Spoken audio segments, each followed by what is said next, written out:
lakian. Makanya lakian itu bila dia ditinggalkan bini meninggal, oke kawin aja, biasa aja. Karena laki-laki memang begitu sudah sifat laki-laki pada umumnya, tapi kada semuanya. Tapi kalau perempuan harus ada masa iddah, kemudian terkadang ada yang sampai bertahun-tahun, kadang mau move on jadinya. Kenapa? Hancur habis ditinggalkan laki atau kayak apa. Nah itu sifat masing-masing berbeda antara laki-laki dengan perempuan. Ya, pada intinya saling menyempurnakan satu sama yang lainnya. Dikatakan oleh seorang ulama, ketika memberikan nasihat kepada seorang putrinya, carilah wahai putriku seorang laki-laki yang soleh, laki-laki yang baik. Siapakah itu wahai ayahku laki-laki yang soleh yang baik? Lalu kata seorang ayah tersebut memberikan nasihat kepada putrinya, ada pada dua hal. Laki-laki yang soleh, laki-laki yang baik itu siapa? Ada pada dua hal. Alladzi idza ahabbaka yukrimuka. Yang pertama, laki-laki soleh itu sifatnya apabila dia cinta kepada engkau maka dia akan memuliakanmu. Ya, akan dimuliakan perempuan tadi. Wa idza tughiduhu, dan apabila dia membuat engkau marah, engkau membuat dia marah, maka apa? La yadhlimuka, dia tidak menzalimi dirimu. Apabila cinta memuliakan, amunnya lagi sarek, maka dia tidak akan menzalimi anggota tubuhnya. Itulah laki-laki yang baik. Maka di dalam hadis ini anjuran dari Rasulullah Shallallahu Alaihi Wasallam untuk berbaik akhlak, karena itu adalah bahagian dari kesempurnaan iman. Kemudian juga di antara baiknya akhlak yaitu berbaik di dalam bermuamalah, bergaul bersama para istri atau perempuan yang ada di dalam rumah kita. Sabar dengan akhlak yang tidak baik dari ujar Nabi. Kemungkinan yang Nabi lihat ada akhlak yang baik selain itu. Misalnya inya penyarikan, bini ulun penyarikan dulu, tapi rajin nggak memasak. Bang, tiap hari kata pernah kurang 3 kali sehari makan, nyaman-nyaman pulang masakannya. Nah, yang di situ bang yang diingat-ingat, nya rajin, inya harap memasak, sehingga yang tadi kita benci dengan sifat penyarikannya, kita masih bisa menutupi dengan ada sifat yang baik di sisinya. Nah, atau apakah cari bini ulun korek mulai kadang-kadang ini, kadang-kadang apa-apa di rumah buring aja. Bapak apa kelebihannya? Tapi bunga sepak ya sudah, bunga sepak sudah dapat. Artinya ada kelebihan di situ yang kawan membuat kita jangan sampai membenci atau sampai memisahi perempuan tersebut. Wasabr alaihinna, dan hendaklah selalu sabar kepada mereka para istri. Memang kayak itu. Sabar. Dulu kita dipesani oleh guru kita Ustaz Salahuddin Martamura, yang sini dapat setiap santri yang hendak kawin dipesani sini dengan 2 hal. Untuk lakiannya satu, untuk bebiniannya satu. Apa pesannya? Gasan lakian namun hendak kawin dia sidin, yang penting banyak sabar. Gasan bebiniannya amun hendak kawin yang sidin hendak balaki, maka banyak sifat qanaah. Apa itu? Selalu merasa cukup, selalu merasa puas dengan apa yang diberikan. Kalau laki bini, yang laki sabar, yang bebiniannya ada sifat qanaah, merasa cukup, maka insya Allah yang sini rumah tangga itu pasti langgeng, sakinah, mawaddah sampai akhir hayat. Yang penting 2 tadi, yang lakiannya sabar, yang bebiniannya qanaah. Kadang kawas seikung aja, misalnya biniannya qanaah tapi lakiannya kada sabaran, atau lakiannya penyabar tapi biniannya kada qanaah, kada merasa cukup, kurang terus, diberi duit kurang, ditukarkan kurang. Maka tidak akan bertahan lama rumah tangga yang semacam itu. Jadi harus ada sifat sabar dan sifat qanaah. Kenapa Nabi mewasiatkan kepada laki-laki untuk bersabar kepada perempuan? Karena memang pada umumnya di dalam urusan rumah tangga itu biasanya yang paling repot, yang paling banyak merasa terganggu itu siapa? Laki-laki. Bukan kita aja, bukan arti kita aja merasa misalnya si bini penyarikan, atau si bini cerewet, si bini banyak buntung. Bukan kita, bukan kita aja yang saat ini kayak itu. Artinya itu dari zaman dahulu memang sudah kayak itu bawaannya bebinian. Pian tahu Sayyidina Umar ibn al-Khattab. Bayangkan Sayyidina Umar yang ditakuti oleh kaum Quraisy, premannya kaum Quraisy di kota Makkah. Iblis saja kada wani apabila Sayyidina Umar berjalan dalam suatu jalan, satu gang, amun iblis tahu jejak Sayyidina Umar ada di situ, ia mencari gang lain. Itu saking hebatnya, saking ngerinya Sayyidina Umar. Tapi Sayyidina Umar ketika pulang ke rumahnya mendengar bini Sidin itu mamai. Apa yang dilakukan Sayyidina Umar? Keluar, kada jadi masuk rumah. Takutan, panjat juga Sayyidina Umar. Kenapa? Bukan Sayyidina Umar pengecut, tapi apa? Ujar Sayyidina Umar, biarkan dia meluapkan amarahnya. Kenapa? Ujar Sayyidina Umar, nah, inya sudah misalnya seharian menggaduh anak, inya sudah bersimpul rumah, inya sudah menyiapkan makan, inya sudah membasuh ini dan itu. Dari situ Sayyidina Umar melihat akhlak sesuatu pekerjaan atau aktivitas yang dilakukan kebaikan oleh istrinya.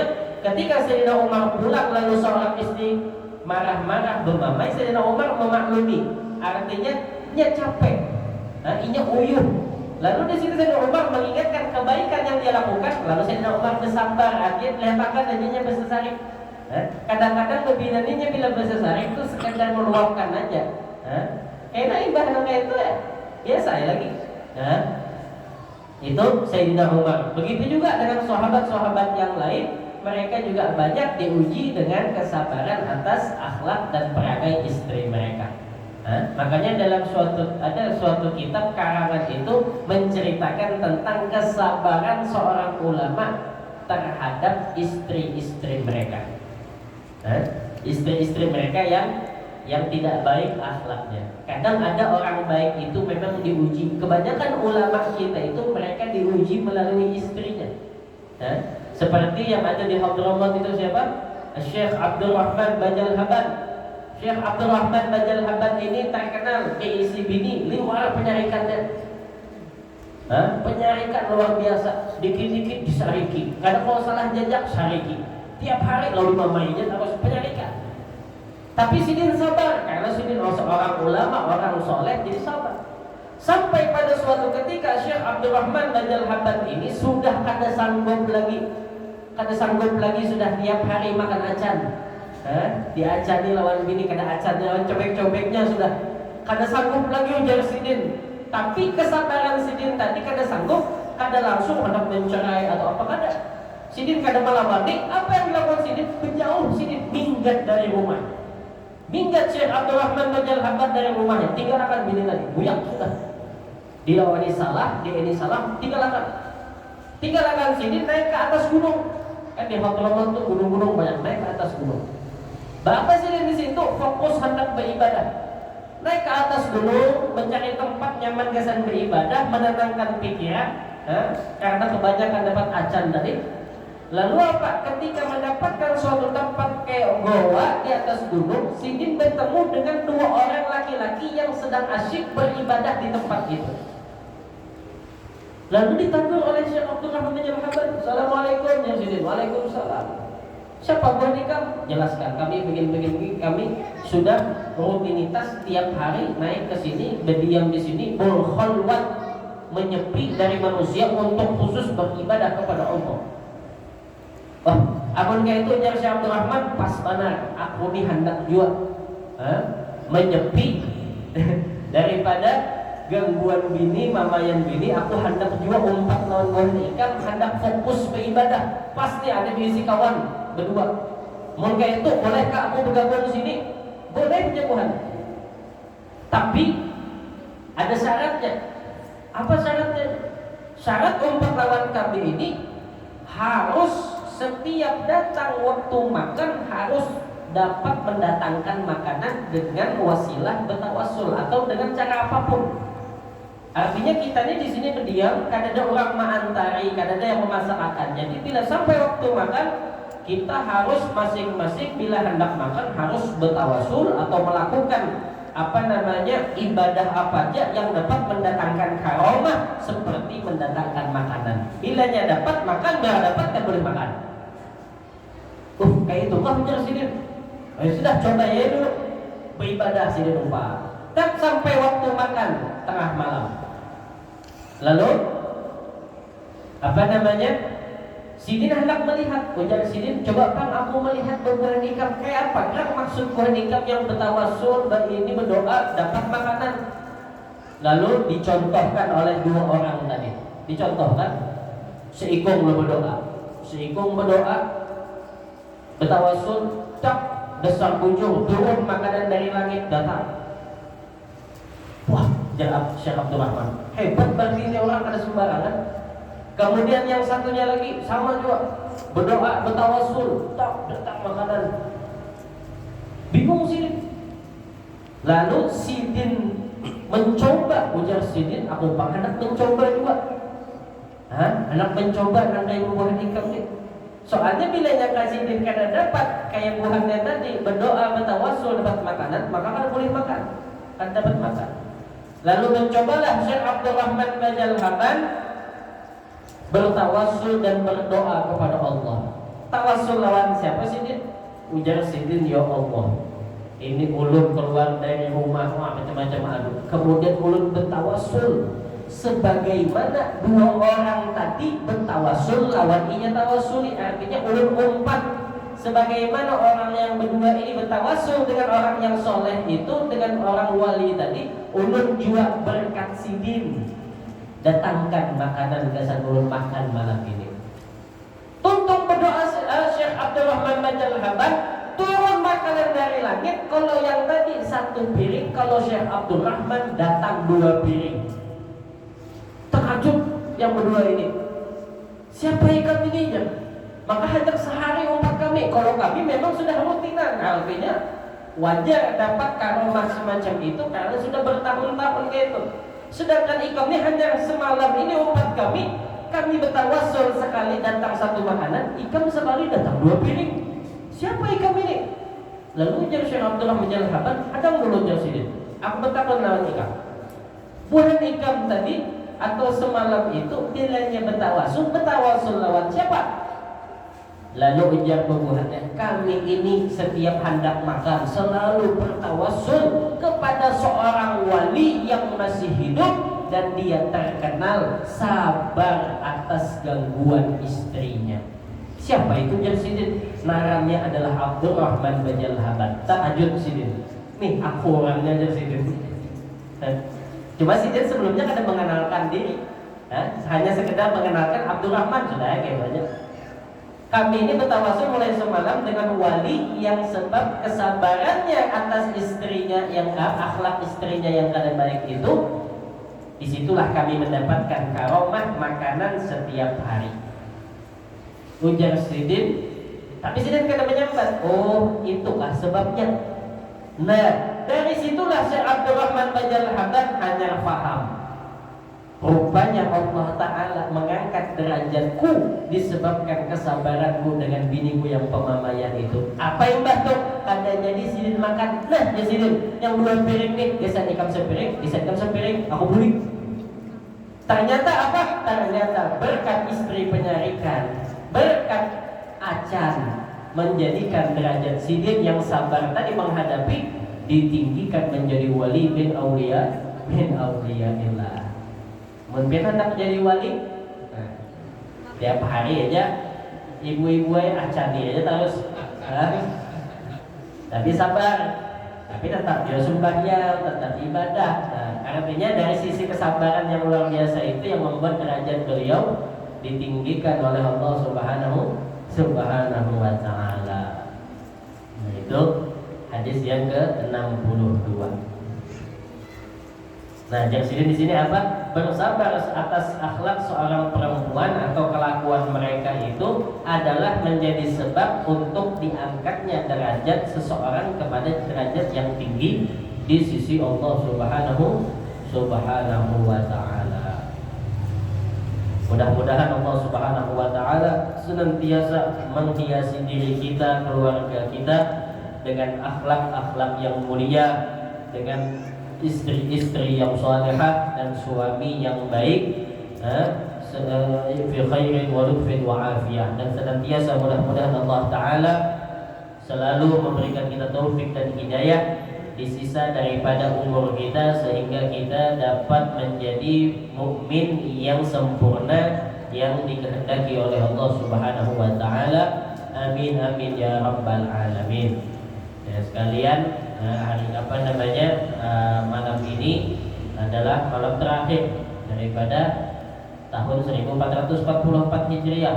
Malam besok kita maghrib sudah masuk ke tahun baru. Kita berharap kepada Allah Subhanahu wa taala, mudah-mudahan kita diberikan kesempatan lagi, dipanjangkan umur kita dalam keadaan sehat walafiat, sehingga dijadikan tahun baru kita yang akan datang adalah tahun baru yang menjadikan perubahan untuk akhlak kita, perubahan dalam ibadah kita, perubahan di dalam hati kita, perubahan dalam kehidupan kita, menjadi yang lebih baik, menjadi yang lebih soleh dan solehah, menjadi yang lebih mulia dan dicintai oleh Allah Subhanahu wa taala. Kita tutup tahun kita dengan amal-amalan yang baik. Disunahkan biasanya menutup tahun itu dengan puasa, kemudian besok hari dibuka juga dengan puasa, sehingga mendapatkan berkah daripada puasa, ditutup dan diawali lagi dengan amal-amalan yang soleh. Dan semoga apa yang telah kita lalui daripada 1 tahun penuh ini, apapun dari segala kekhilafan, apapun daripada segala kemaksiatan, semuanya diampuni oleh Allah Ta'ala, semuanya dihapuskan oleh Allah Ta'ala. Dan apapun yang kita lakukan daripada amal kebaikan, mudah-mudahan selalu diterima di sisi Allah, lebih ditingkatkan lagi, dan tidak henti-hentinya Allah Ta'ala memberikan kita hidayah untuk menjadi pribadi yang lebih baik. Nah, ya tahun baru kayak itu aja, sama aja. Kayak gitu bang, kayak tahun semalam juga, tambah tahun ya kayak itu aja, karena jangan berubah.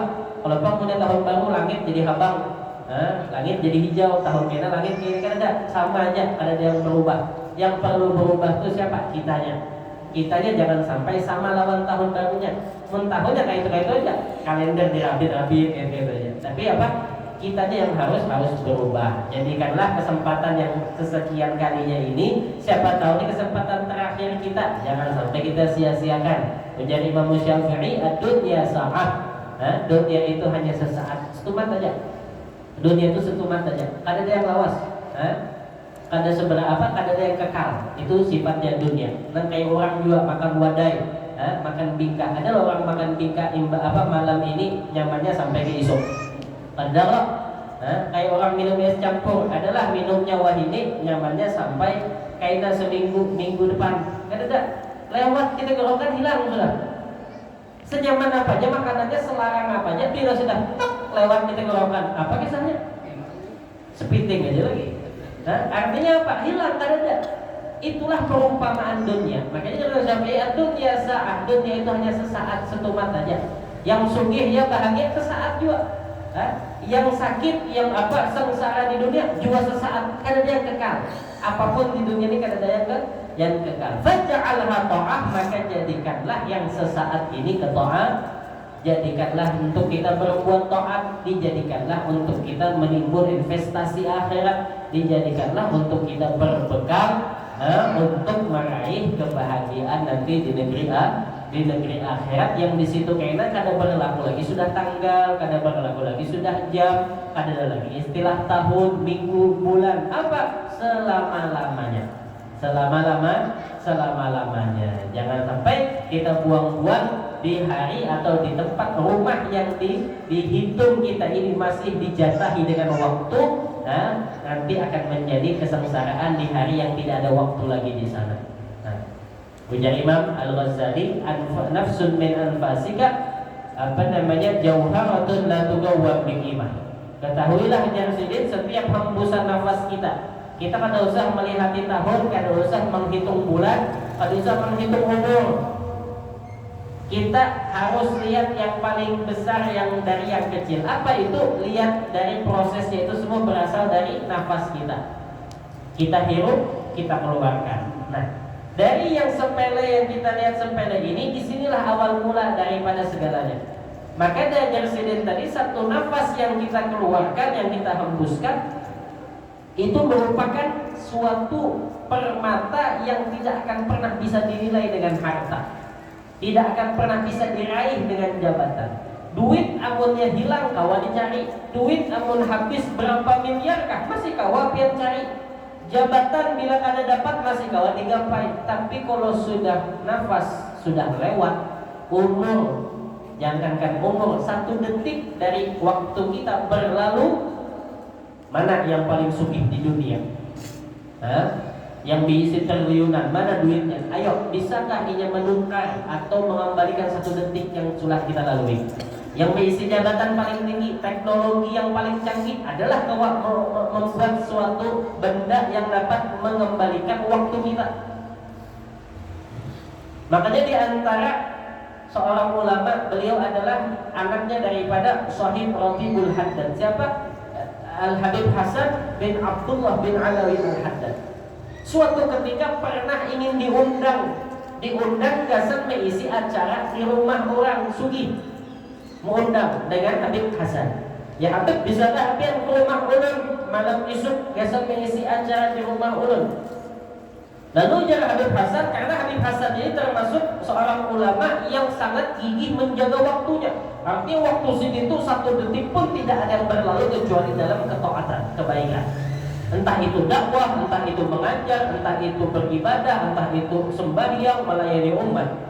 Lalu ujar orang sugih tadi ketika mengundang, ujar Habib Hasan, "Ikam berani aku bayar berapa?" Nah, Sidin memasang tarif bukan berarti hendak duitnya, karena di situ Sidin ingin mengajarkan kepada orang sugih tadi, "Ikam mau dibayar berapa?" Ujar Habib Hasan lawan aku. Ikam menganggap yang paling mahal di dalam hidup ikam adalah harta, ya kan?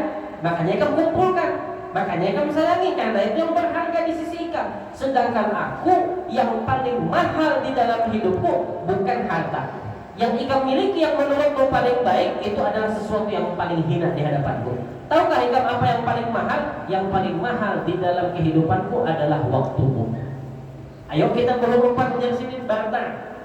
Ikam mau dibayar berapa? Nih, ikam korbankan duit ikam yang merasa perasaan ikam mahal, aku mengorbankan waktuku yang perasaanku itu yang paling mahal. Berani bayar berapa ikam? 100 juta, 1 miliar, tetap 1 detik kada bisa dibayar dengan hal semacam itu. Artinya betapa mahalnya waktu, apalagi sampai umur, apalagi sampai setahunan, yang Allah Ta'ala berikan kepada kita. Jangan sampai kita sia-siakan dengan hal yang tidak bermanfaat. Yang kada bermanfaat aja kada bagus, apalagi sampai kepada maksiat. Jadi penyesalan nantinya di dalam kubur kita di negeri akhirat. Mudah-mudahan Allah Subhanahu wa taala panjangkan umur kita dalam keadaan sehat wal afiat, fi khairin wa afiyatin bi rahmatika ya arhamar rahimin, wa judika ya jawadul ajwadin. Subhanallah wa bihamdika nashhadu an la ilaha illa anta nastaghfiruka wa natubu ilaik. Sallallahu ala sayyidina Muhammadin wa ala alihi wasallam walhamdulillahi rabbil alamin. Kurang lebihnya bermanfaat dari Allah. Wassalamualaikum warahmatullahi wabarakatuh.